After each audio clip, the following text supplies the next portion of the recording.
They called her a threat. Not because she raised armies or wielded power, but because she walked into the Galactic Summit with a calm voice and human logic. She stood alone among delegates of 100 species, offering peace backed by Earth's silent confidence. She spoke only once. "We seek understanding, not dominion." But that one sentence rippled like a crack across a dam. The Galactic King watched her from his throne above, golden robes draped over centuries of blood-soaked victories. His empire had never needed to understand. It only needed to command. Her words were met with silence, then faint laughter, then a decision, quiet and deadly. 5 of the deadliest beings ever bred were selected. They moved like shadows between systems, killers spoken of in hushed tones across galaxies. Each had ended rebellions, extinguished bloodlines, toppled planetary regimes. All 5 were dispatched for one woman. Not because she posed a military threat, but because she didn't. That was what unsettled them most. Earth wasn't obeying the rules. Earth didn't kneel. Earth wasn't afraid.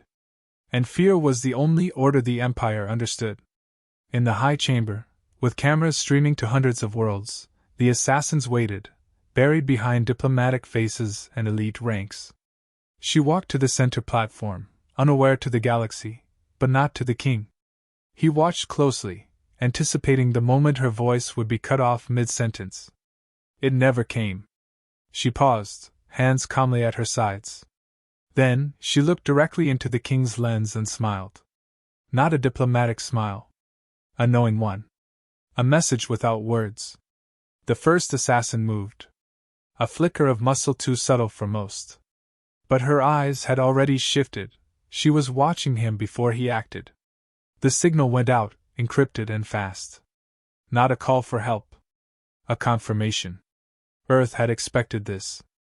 And then the lights in the summit hall flickered, and all transmission ceased. Systems shut down across half the galaxy within seconds. Delegates shouted, scrambled, demanded. But Earth had already gone dark. No broadcasts, no replies, no threats. Just silence. It wasn't retreat. It was the pause before impact. Across alien command centers, generals scrambled. Who would Earth send? Fleets? Missiles? AI storms? None of those came. Instead, something colder arrived, reports. The first assassin found dead in his personal vessel's chamber. No alarms had been tripped. No traces left. Only his body, disassembled with surgical precision, and a single Earth coin placed over each eye. The message was ancient. Final. The king dismissed it as coincidence. Until the second assassin vanished mid-warp. No wreckage. Just absence. He ordered more assassins. Mercenaries. Bounty hunters. Nothing returned. No one found Earth's trail. Because it wasn't a trail. It was a decision. A lever Earth had finally pulled. Across neutral systems, whispers grew. Humans had sent something.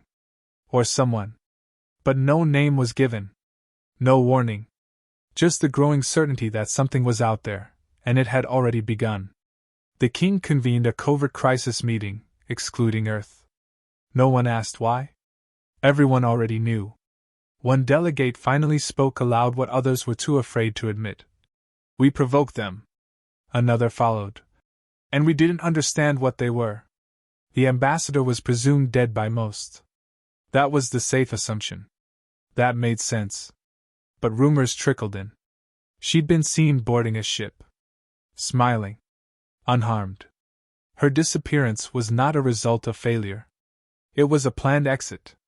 On Earth, no media spoke of the event. No declarations were made.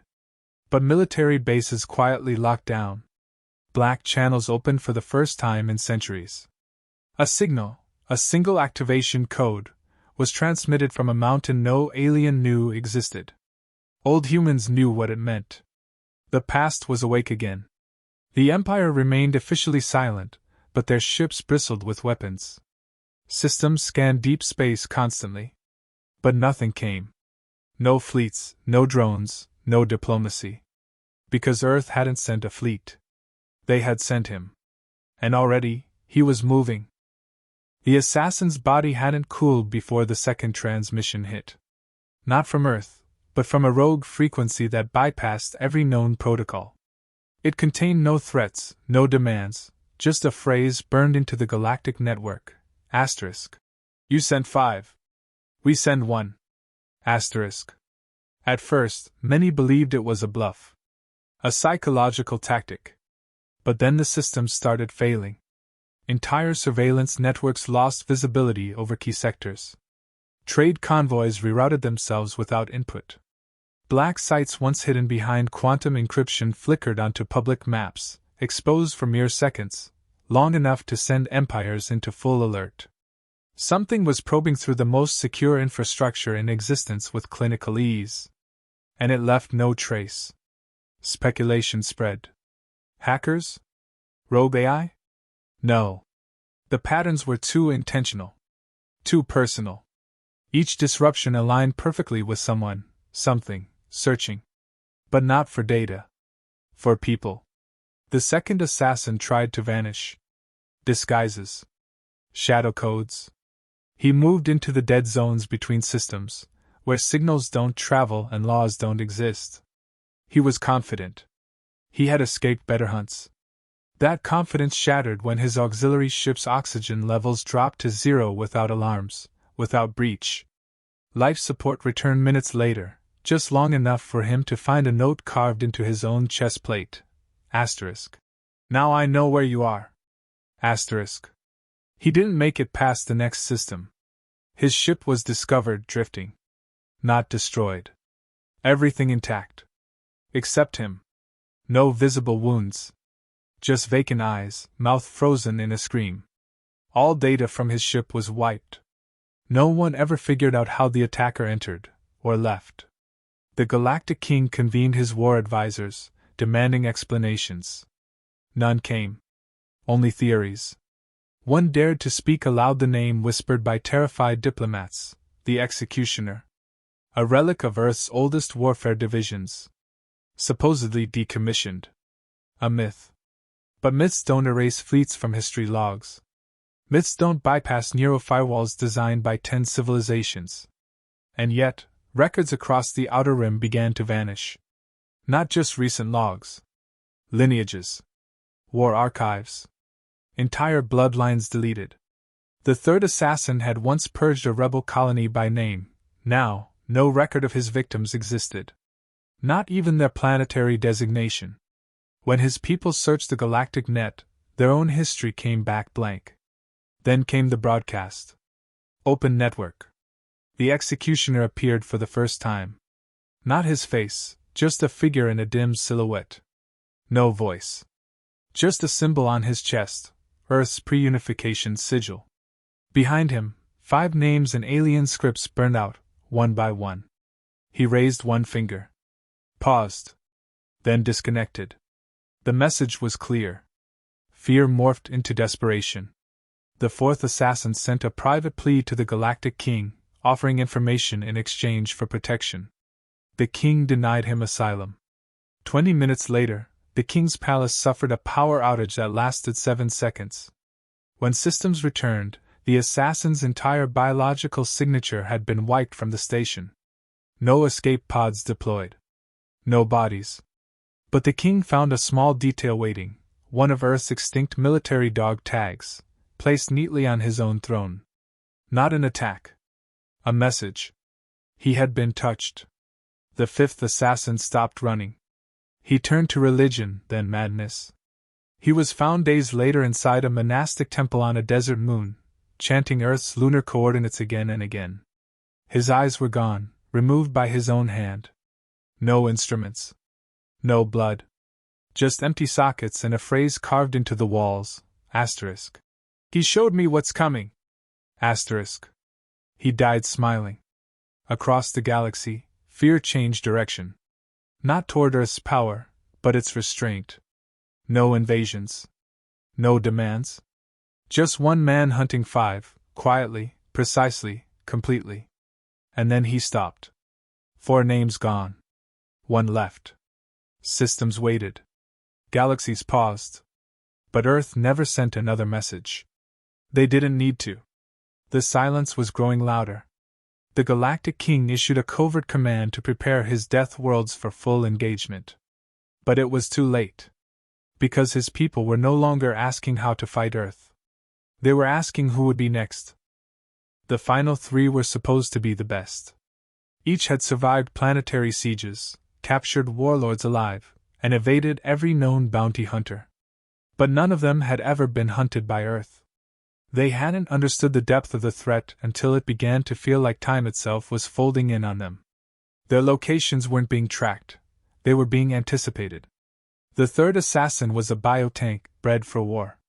10 feet tall, layered in organic armor, immune to nearly every known toxin or pathogen. He mocked the others when the first two were eliminated. "Let the human come," he had said. "I'll crush whatever crawls out of that dirt world." His confidence didn't last long. The executioner didn't confront him.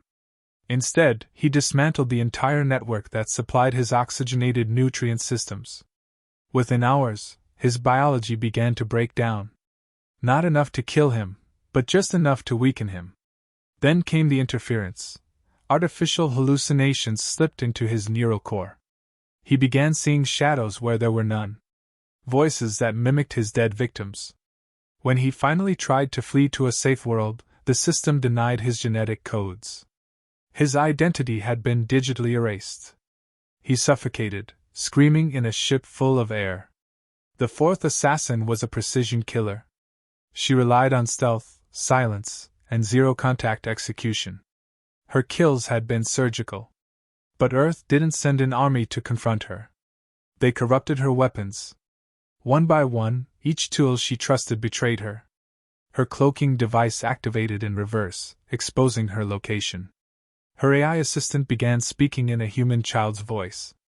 Her targeting system painted her own image. Every satellite she accessed rerouted her signals back to her location. She reached out to her handlers, only to discover her language had been removed from every translator database. Her species syntax no longer existed in any Imperial archive. She was talking, but no one could understand her anymore. Her voice, like her identity, was gone. She ended herself before the executioner arrived. The fifth was the most elusive. A shapeshifter who never remained in one form longer than a day. He began changing every hour. Then every minute. It didn't help. The executioner didn't chase his face, he hunted the soul behind it. Patterns. Choices. Movement habits. He hunted thought. The shapeshifter begged the king for exfiltration. His request was intercepted. Days later, a derelict transport vessel was found orbiting a dead star. Inside was the fifth assassin. Alive, but unresponsive. His mind was intact. His body unharmed. But when scanned, he no longer registered as a living being. Some called it a stasis lock. Others whispered a darker truth: he had been psychologically unmade. The executioner left a line scrawled on the wall in human dialect. Asterisk. Fear is not the weapon. Memory is. Asterisk. At this point, no one questioned Earth's capabilities. The question was why they had tolerated so much before striking. The Empire had raised lesser worlds for lesser provocations. Earth, however, had waited. Not to retaliate, but to demonstrate. Each death wasn't just retribution, it was a lesson. Customized. Calibrated. Delivered without pride or cruelty. Just precision. The Galactic King stopped sleeping. Every system he relied on had become unreliable. Internal factions questioned his leadership. His advisors urged immediate surrender. But surrender to what? Earth hadn't made demands. No threats. No deadlines. Just one calculated response to 5 targeted attacks. And still, no fleet. No invasion. Just silence, and the executioner moving in it. A transmission finally arrived from a neutral system. It was a broadcast, not from Earth, but from a rogue satellite repurposed into a signal relay. It played a short clip, 5 names fading into static. Then the words asterisk. The list is complete. Asterisk. The king ordered all systems purged. He shut down every route Earth could possibly use. But even as he did, he found a small package delivered to his private chamber. A simple box. No signature. No tech. Inside was an Earth-made watch. Ticking. And nothing else. The ticking didn't stop. The watch had no battery, no known power source, yet it pulsed in perfect rhythm. The king ordered it scanned, dismantled, and vaporized. The next morning, an identical watch appeared on his dining tray. A third showed up beneath his throne cushion. No trace of entry. No cameras captured movement. And yet, the reminders kept appearing. Tick by tick, Earth was counting something, and the king didn't know what. Across his empire, unrest spread. Governors of outlying systems resigned without explanation. Some vanished. Others turned their fleets toward uncharted space, declaring neutrality. A few opened channels to Earth and received no reply. Silence was becoming more terrifying than destruction. His generals began asking the same question: if Earth had the capability to assassinate their elite and cripple systems from within, why hadn't they invaded? Why didn't they finish it? The answer was becoming clear. Earth didn't want conquest. It wanted memory. The kind that lingers beyond empires, beyond power. The kind written into instinct.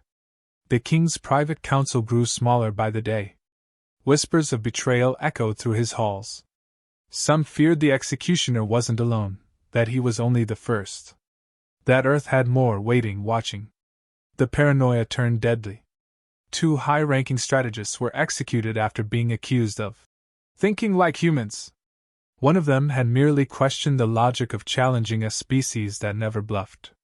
Entire fleets were grounded, not by attack, but by psychological collapse. Soldiers refused to deploy.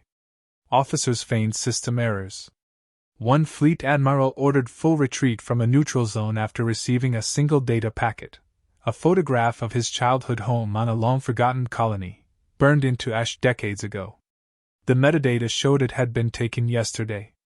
The king tried to broadcast strength. Public appearances, decrees, military parades. But no one was watching. Every time he appeared, humans intercepted the feed, not to speak, but to play sound. The ticking. Slower. Louder. Unstoppable. He contacted allied empires for assistance. Some never answered. Others sent messages of condolence, as though mourning an empire not yet fallen. One simply returned a phrase, asterisk. We will remember you.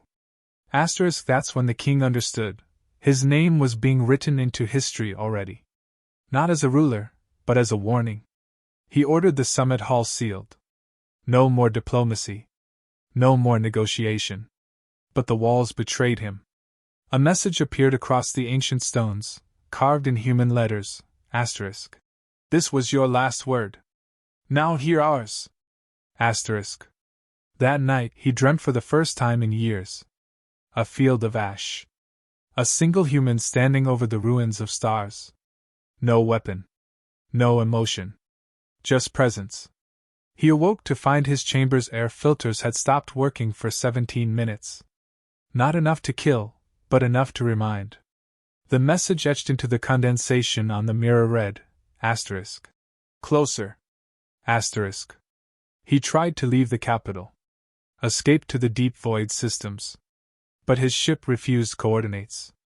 Every possible destination redirected to one set of coordinates, Earth's moon. He never launched. Instead, he returned to the palace, now nearly empty. Then the final broadcast came, not from Earth, but from the ambassador. Alive. Unharmed. Calm. She stood where she had before, center of the summit platform, unchanged. She didn't speak a threat. She simply said, asterisk.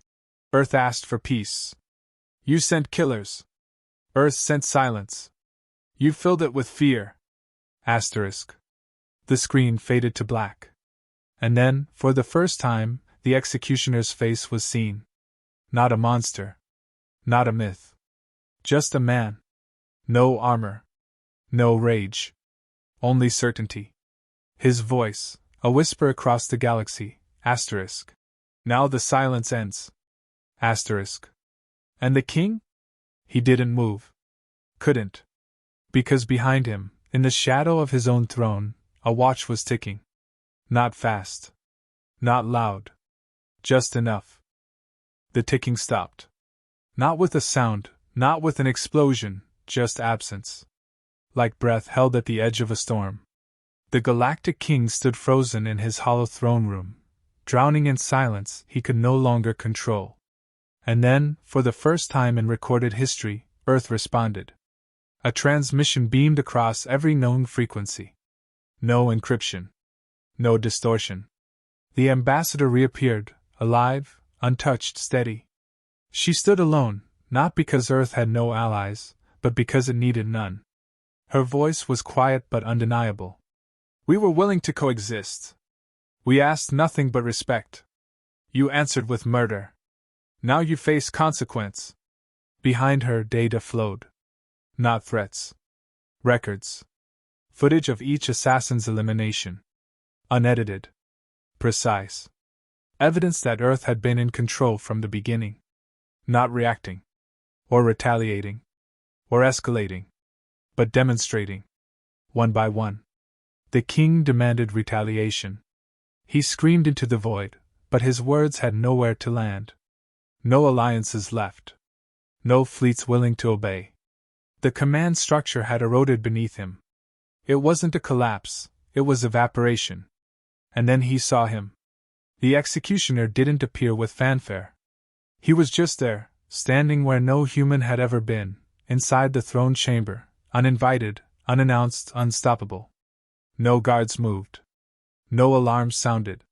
No resistance triggered. Because the king had nothing left that could deny him entry. He didn't raise a weapon. He didn't speak. He simply looked. And in that moment, the king felt something ancient. Not fear. Not pain. Something far colder. Recognition. The executioner approached. The king trembled. You think you're justice? He spat. You're just another killer. The human's reply was almost a breath. I'm the last consequence. The king lunged. Desperation, not strategy. But nothing landed. He fell to the ground, gasping. No visible wound. No attack. Yet something inside had broken. His blood stopped circulating. His nerves shut down, one by one. His body was being dismantled, internally, precisely. The same way his empire had been. As he writhed in silence, a final message appeared in the air. Earth's emblem. The old one? The one etched into pre-space war history. Below it, for words burned themselves into galactic memory, we do not forget. The executioner turned and walked away. Not a step wasted. Not a glance back. He was not vengeance. He was closure. Galactic communications burst into life once more. Earth sent no fleet. No colonization effort. No demands. Just a single declaration. Asterisk. Let this be the last lesson. Asterisk. Across systems, civilizations reeled. Not from war, but from clarity. Earth had proven a truth many had ignored: patience is not weakness, silence is not surrender, and humanity, when forced, ends things completely. The ambassador returned to Earth without ceremony. She was not a hero. She was a voice. And her voice had been heard. The executioner vanished. No record. No transmission. His existence became legend, then warning, then myth again. Parents whispered his name to silence arrogant children. Military leaders studied his method without understanding it. In time, monuments were built. Not to victory, but to restraint. Earth was no longer feared because of weapons. It was respected because of discipline. The king's empire? Dismantled piece by piece. Not by war, but by withdrawal. No one wanted to follow what had fallen. His legacy became a shadow on galactic charts, a reminder etched into memory that some threats do not roar. They wait. They think. They choose their moment. And when they do, they never miss. Earth returned to quiet. It didn't claim territory or demand tribute. It simply watched. And the galaxy understood, peace with humanity was always an option. But should you deny them peace, there would be no negotiation, no warning. Just the sound of a watch, ticking.